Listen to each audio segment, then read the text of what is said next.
E aí galera, que bom ter você aqui para mais essa videoaula da gente.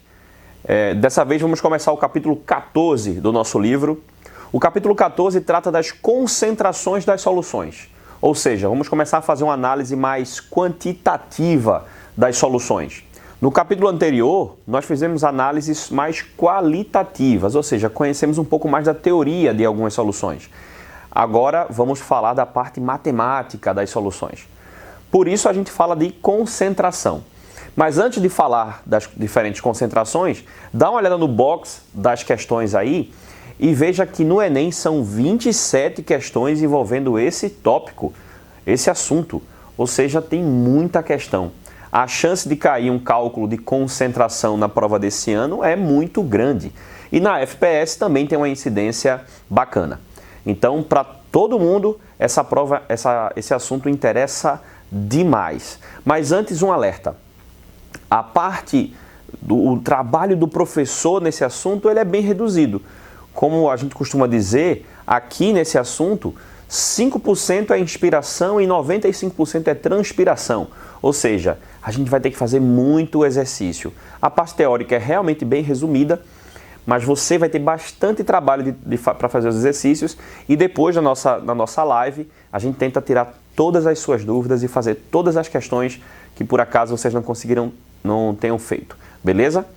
Como é que vai funcionar essa aula? Vai ser uma aula só, direto, só que eu vou falar dos diferentes tópicos das concentrações e aí vou fazer um exemplo de questão que está aí no seu livro, depois você dá uma pausa no vídeo, tenta fazer as questões do Bora Agora, do tópico sugerido, e depois retoma e a gente vai falar de todos os tipos de concentração nesse único vídeo. Bacana? Depois você vai fazer as questões de desafios que a gente tem aí para você no nosso material. Então vamos lá, vamos falar sobre as concentrações. Mas antes um apanhado teórico. O que é uma concentração? Qual a importância de se estudar as concentrações? Olha, por exemplo, para esse rótulo de água mineral que está aí no seu livro. Se a gente pegar qualquer alimento industrializado, qualquer bebida industrializada, ele vem uma tabela nutricional desse tipo aí. E para você ler, para você entender essa tabela, você faz uso dessa parte de concentração. Então é algo empírico muitas vezes, sabe? É algo que você já domina. A gente só precisa organizar as ideias para conseguir fazer o cálculo, colocar esse raciocínio no papel. Então quando a gente lê um nutriente qualquer ali, ele está informando a quantidade em miligramas por litro de solução. Então, se você bebe 1 litro de água, nesse caso, você sabe exatamente quanto ingeriu de magnésio, de sódio. Mas se você tomar apenas 200 ml, então o que é a concentração? A concentração, ela expressa a quantidade de soluto que existe num determinado volume da solução. Então imagina a água do mar. Não o oceano inteiro, porque o oceano é muito extenso, então em cada região ele vai ter uma concentração salina diferente. Mas imagina numa praia, por exemplo, a nossa praia aqui de Boa Viagem. Então a concentração de sal na praia é ali perto de 2 a 3 gramas por litro. Isso significa o quê? Que tem 3 gramas de sal na água do mar em Boa Viagem? Não. Que tem aproximadamente 3 gramas por litro. Então, se a gente recolher ali 5 litros, 10 litros, 20 litros, eu consigo estimar quanto sal terá nessa porção de água que eu retirei. Posso, inclusive, tirar uma quantidade menor, 5 ml, 10 ml, eu consigo, através de um cálculo relativamente simples, determinar a quantidade de sal presente em todo o volume recolhido lá na Praia de Boa Viagem. Então, o que é que a gente tem aqui? A gente tem um cálculo de um tipo de concentração. Isso mesmo, a gente pode expressar essa quantidade, essa concentração de diferentes maneiras. E aqui eu listo, aí está no seu livro, as principais, que é a concentração em massa, também chamada de concentração comum, essa que eu citei da Praia de Boa Viagem, por exemplo, quando eu digo a massa de soluto que tem na solução. Também existe uma concentração que antigamente era chamada de título, hoje a gente fala concentração massa-massa ou volume-volume. Por exemplo, quando a gente fala da concentração de álcool na gasolina, ou a quantidade de prata que tem numa joia que é de ouro, 18 quilates, a gente vai falar em porcentagem. Então, numa joia, numa aliança de 18 quilates, de ouro 18 quilates, tem 25% de prata. Ou seja, eu disse o percentual de prata que tem na solução. Isso é uma concentração massa-massa, ou título em massa. Também existe uma concentração que é ppm ou ppb, que tem uma relação parecida com porcentagem, só que em vez de ser parte por 100, vamos falar que é parte por milhão ou parte por bilhão. Esse tópico quase sempre gera um pouquinho de confusão na cabeça dos alunos, mas entenda, não é muito difícil não. E por último, a última que a gente vai falar é a concentração em quantidade de matéria. Essa é super importante para a química, porque essa concentração a gente aplica em algumas leis da química, cálculo de velocidade, cálculo de constante de equilíbrio. Então, saber determinar a concentração em mols por litro, como a gente chama popularmente, ou concentração molar, vai ser importante inclusive para vários outros assuntos que a gente vai ver daqui para frente. Beleza? Mas vamos lá, vamos começar a falar sobre a concentração em massa, concentração comum. Então, como eu falei, a concentração comum, concentração em massa, vai nos dizer a quantidade em massa presente em determinado volume de solução.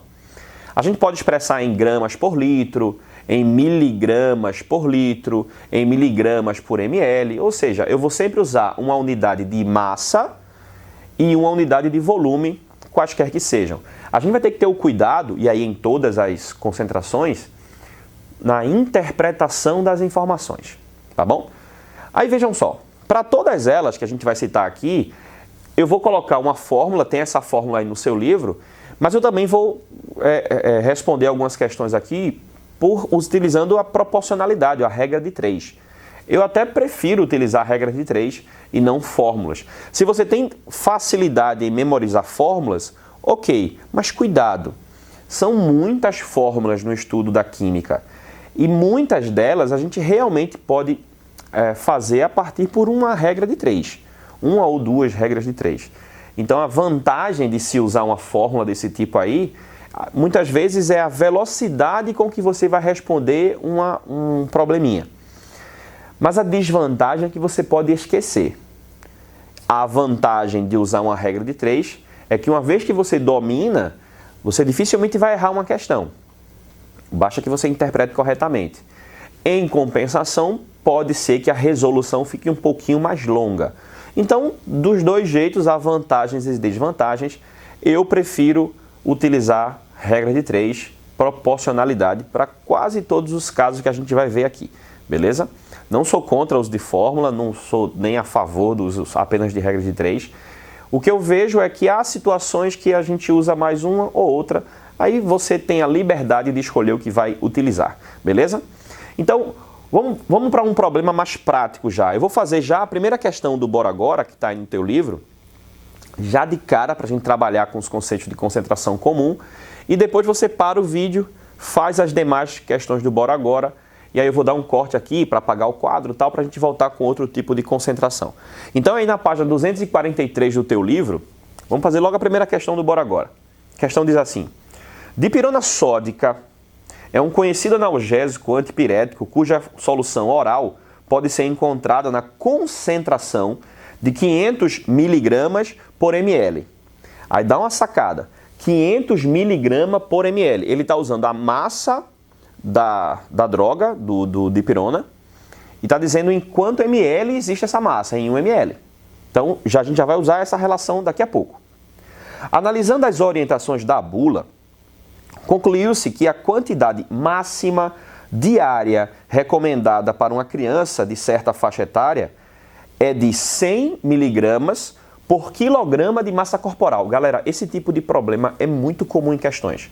Ele diz, olha, para cada indivíduo a dosagem de um medicamento é diferente, porque depende da massa corporal dela. Isso acontece também com os medicamentos veterinários, por exemplo. Às vezes você vai medicar um cão, e aí a quantidade de gotas que você usa, a quantidade de droga que você vai dar a ele, depende da massa dele. Cachorros de porte menores precisam de menos remédio, e cachorro de porte maior precisa de mais. Mesma coisa ele está falando aqui para crianças. Então a quantidade de dipirona que ela vai ingerir depende do peso dela, da massa corporal. E ele diz que é 100 miligramas por quilo de massa corporal. Aí a questão continua. Sabendo-se que 1 ml corresponde a 20 gotas, cuidado com essa informação que ela é muito útil. A quantidade máxima de gotas que deve ser administrada a uma criança de massa corporal de 7 quilos é quanto? Questão massa, uma questão bem a cara do Enem, com muitas informações que têm relações. Você vai ter aqui duas dificuldades, duas habilidades testadas. A primeira é a interpretação do texto. A segunda é a parte de aritmética mesmo, de álgebra, para a gente calcular isso aqui, beleza? Então vamos a algumas informações. A primeira é, a concentração do medicamento, ela é vendida em 500 miligramas por ml. A questão também disse que cada ml equivale a 20 gotas do medicamento. E disse que uma criança pode tomar, no máximo, 100 miligramas por quilo de massa corporal. E a criança em questão tem 7 quilos. Então, veja só, a gente tem vários caminhos a seguir. Eu vou adotar um aqui, você de repente pode fazer essa questão por um outro caminho. Eu vou adotar um que eu acho um pouquinho mais lógico. A primeira coisa que eu vou fazer é a quantidade, calcular a quantidade de medicamento, de droga, que essa criança pode ingerir num dia. Então, se o texto diz aí que para cada 1 quilo de massa corporal da criança, ela pode ingerir, no máximo, 100 miligramas de dipirona, mas a criança tem 7 quilos de massa corporal. O que é que eu vou achar aqui? Eu vou achar a massa de dipirona que ela pode ingerir num dia. Então, a massa máxima que ela vai ingerir é de 700 miligramas de dipirona. Tem resposta aí já? Não. Por que não tem? Porque a questão pede quantas gotas a pessoa vai colocar lá no copinho para essa criança tomar. O medicamento é vendido já em uma solução, né? Que você vai contando quantas gotas você coloca. Então, isso aqui é a quantidade em miligramas. Então, a gente precisa calcular quantas gotas equivale a isso aqui. Aí, vê só. A questão dá uma informação aí importantíssima. A questão diz que cada 1 ml são 20 gotas. Então, eu vou usar essa relação para calcular o número de gotas que eu preciso para ter 700 ml. Aí eu vou encurtar o caminho fazendo assim, ó. O que eu sei sobre a concentração? A concentração dessa solução é de 500 miligramas por ml, né? Então, cada 500 miligramas vai estar dissolvido em 1 ml de solução. Só que 1 ml eu já sei que são 20 gotas. Então, ó, existem 500 miligramas de dipirona, né? Eu sempre gosto de colocar a informação completa, que eu não coloquei. 500 miligramas de dipirona dissolvidos em 20 gotas do medicamento. Então, para que eu tenha 700 miligramas, que é a massa máxima que essa criança pode ingerir, eu vou precisar de um número de gotas que eu posso chamar agora de X. Então, eu já vou achar direto a quantidade em gotas. O número de gotas vai ser 700 vezes 20, dividido por 500. Simplificação aqui, né? Posso simplificar isso aqui. 20 por 5 eu também simplifico. Vai sobrar 4 aqui. Então, esse meu número de gotas vai ficar 7 vezes 4, que são 28 gotas. 28 gotas é a quantidade exata de gotas que eu tenho que colocar para essa criança tomar, para que lá dentro tenha 700 miligramas de dipirona. Isso está aí bonitinho na letra B. O que é que eu peço que você faça agora? Dá uma pausazinha no vídeo, vou dar um corte aqui para apagar o quadro, para quando a gente voltar, já voltar falando sobre o próximo tipo de concentração, que é concentração massa-massa. Vai lá, faz as questões de bora agora. Muito bem, estamos de volta para falar agora sobre concentração massa-massa ou concentração em título em massa, tá? Antes de qualquer coisa, eu já quero que você olhe para o caderninho que está aí no seu livro, para a gente fazer uma pequena observação. A gente tem o seguinte, essa concentração em massa-massa, que a gente também pode expressar em porcentagem, ela também pode ser em volume ou até massa e volume. Então, ó, no caderninho que está aí, eu quero que você coloque a seguinte observação. Quando vier assim, ó, massa MM, M barra M, é concentração em massa. O que é uma concentração em massa? É quando eu expresso o percentual da quantidade em massa de soluto dentro da massa da solução. Como assim? O exemplo que eu dei no início do vídeo. Imagina uma aliança de ouro 18 quilates que tenha, sei lá, 10 gramas. O título de prata ali, né, a aliança 18 quilates, ouro 18 quilates, é uma liga de ouro e prata. Quando ela for usada para joias, é ouro e prata. Pode ser ouro e cobre quando ela tem outros fins. Então tem 25% em massa de prata, ou seja, da massa total, 10 gramas, 25% é a massa da prata. Tá? Então isso eu estou falando de concentração massa-massa. Também pode existir a concentração em volume. Volume e volume.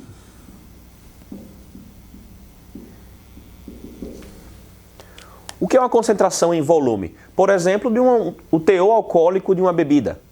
Então, quando a gente tem, sei lá, um vinho, ele pode vir o seu teor alcoólico em termos de porcentagem, vem lá 13%. O que significa isso? Do volume total do vinho, 13% é o volume de álcool. Então imagina um litro de vinho, 500 ml de vinho. Desse volume total, 500 ml de vinho, 13% é o volume total de álcool lá dentro dissolvido. Então eu posso expressar também em volume. Mas aí uma observação. Teor alcoólico, especificamente, também pode ser dado em graus Gay-Lussac. Isso aqui é apenas para teor alcoólico.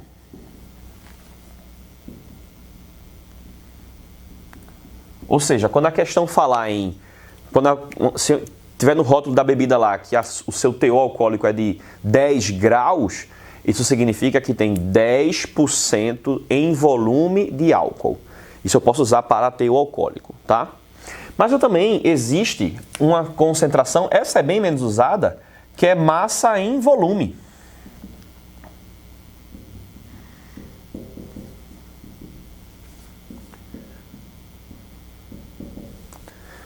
Ou seja, você vai relacionar o soluto, a massa dele e a solução em volume.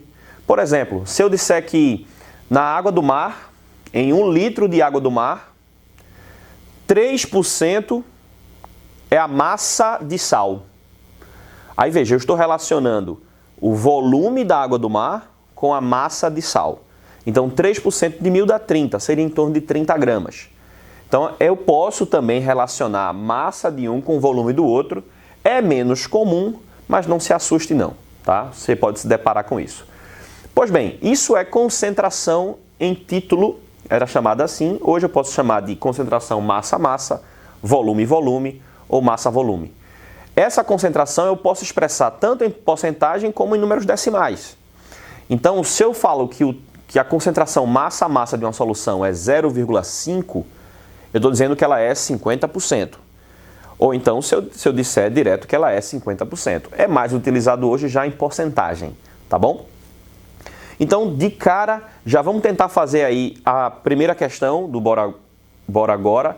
Depois a mesma coisa, você vai parar o vídeo, vai tentar fazer as demais questões do Bora Agora para que a gente continue em seguida. Então, vamos à primeira questão, que no caso é a questão 5 do capítulo.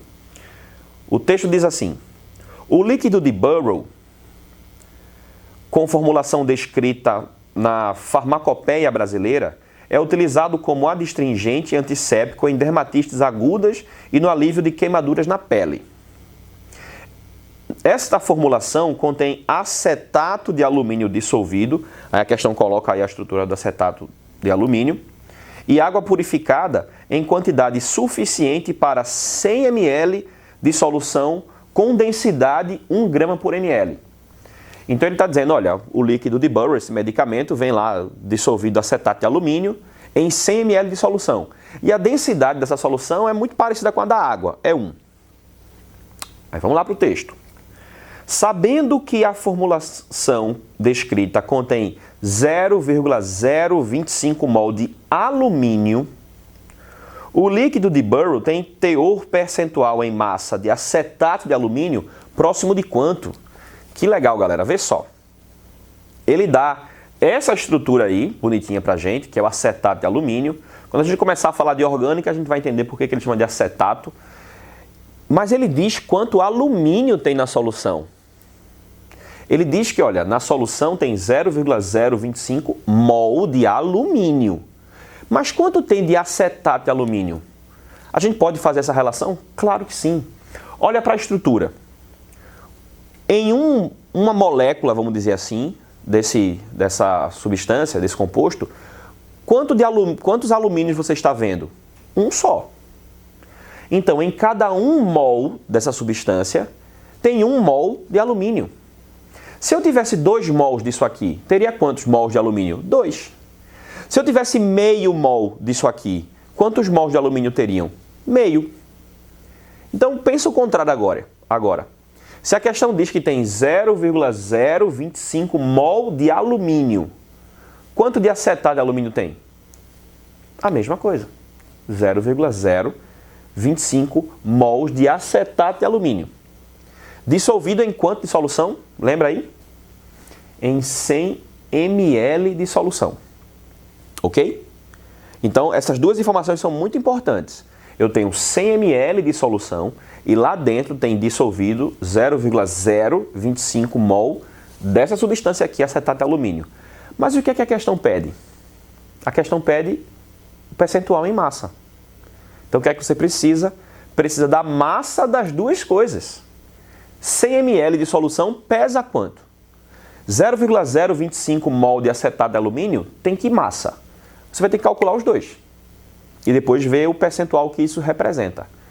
Vamos lá. 100 ml de solução, qual é a massa? A densidade é 1. Por isso que a questão deu a densidade. Se liga nisso. Então, a massa da solução também é 100 gramas. 0,025 mol de acetato de alumínio. Isso pesa quanto? Aí você precisa calcular a massa molar disso aqui. Por isso que a questão deu as massas molares aí. Se você calcular bonitinho, vai dar 204 gramas. Tá? Cada grupo acetato tem massa 59 e o alumínio tem massa 27. Então fica 59 vezes 3 mais 27. Tá? Isso vai dar 204. Então eu tenho 204 gramas para 1 mol.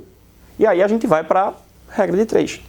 Se 1 mol dessa substância aí tem 204 gramas, quanto dessa substância tem na solução, no líquido de Burrow? 0,025 mol. Isso vai ter uma massa que eu descubro. Essa massa aqui, 1/4 daria 51, é 10% de 1/4, isso vai dar 5,1 grama de acetato de alumínio, tá? Vou escrever assim. Mas é isso que ele pede? Ele pede o título, ele pede o percentual disso dentro da solução toda. 5,1 grama dentro de 100. Então, aproximadamente 5,1% em massa. Caso a massa da solução não fosse 100 gramas, se o líquido de Burrow pesasse 500 gramas, o que é que você faria? Você diria que os 500 gramas que pesa a solução toda corresponde a 100% da massa, 5,1, que é o que a gente tem de soluto, corresponde a um percentual P, X, beleza?